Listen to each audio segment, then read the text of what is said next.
We did 7 shows in 7 cities. It was crazy. We had an average attendance of about 1,500 to 2,000 Indians in these audiences. It was crazy. So 1,500 Indians is like 300 Americans. I remember I ate at a restaurant over in that city, and it had a sign. And the sign at this restaurant over there read, "Mumbai is the location, Bombay is the emotion." Thing is, they always tell you in LA, you need to make yourself unique. You need to find what makes you, you. Get tired of hearing that out here. What makes you unique? That's hard to find. Out of the 100 billion people who have ever lived on Earth, the 100 billion people who have ever lived on Earth, what could you do that no one else has done? Well, mine's a little weird. I'm the only person to perform stand-up comedy on all 7 continents. Thanks. It's a little random. I'm gonna tell you how I did it.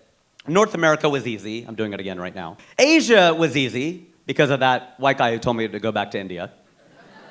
That was the gift that keeps on giving. And India was really cool, man. It was a really, really cool thing. I went over and did a tour called Make Chai Not War. And I'm Hindu. One of my best friends, Azhar Usman, is Muslim. And we were thinking, you know what, we agree on so much, right? We watch the same movies, we listen to the same music, we laugh at the same jokes, we agree on everything except for the final destination of our souls. But we're like, you know what, maybe what we could do for Hindus and Muslims, since there's so much conflict, we'll start a comedy tour. And we're like, if Hindus and Muslims can laugh together, maybe they can live together, and you see what a great job we did with that. Problem solved. The US government, you may or may not know this, the State Department actually has a program where they send American entertainers overseas to endear America to countries while we bomb their neighbors.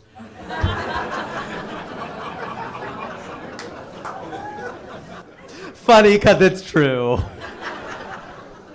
And so the thing is, they'll send over jazz singers and comedians and artists, and it is really a cool thing. So the US State Department was like, get one more comedian. We got Hari Kondabolu out of New York, and so it came to pass. The US government sent 3 comedians to India.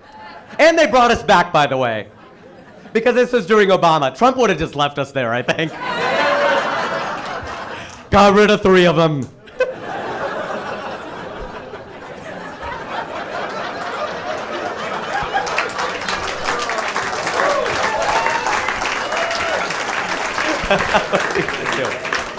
These were big shows. We did 7 shows in 7 cities. It was crazy. We had an average attendance of about 1,500 to 2,000 Indians in these audiences. It was crazy. About 2,000 Indians. Well, although India is now the world's most populous country, so 1,500 Indians is like 300 Americans.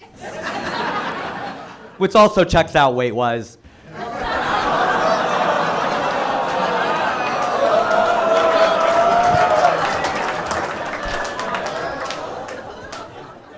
We landed at the Bombay airport. Well, okay, let me canvass this for a second because we got quite a few people who may have been to India. Do you say Bombay or Mumbai? Round of applause if you say Bombay.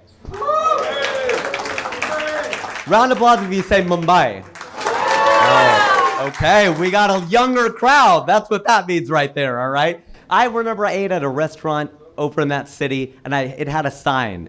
And the sign at this restaurant over there read, "Mumbai is the location, Bombay is the emotion." Ooh, I like that. I'll roll with that. I like that, right? So we landed at the BOM airport. We go in, and there's so many people there, you never quite get used to it. There's a labor surplus because of the sheer number of humans. We land, we go in, and 8 people checked our passport. I don't even think 6 of them worked there. Some of them didn't have a stamp or a stand. It's like, passport de do, passport de do, passport de do. 8 times in a row. I'm like, that guy, I think he's an Uber driver. What is he doing with my passport? So we get in the car, and actually we find out very quickly that he's a Hindu driver. And you can tell that he's Hindu because he has a Ganpati on his dashboard. Not everybody's gonna know what a Ganpati is. A gun? No, that's Texas. A Ganpati is a little statue of Lord Ganesh, one of our gods. And Lord Ganesh is the remover of obstacles. And yet the traffic.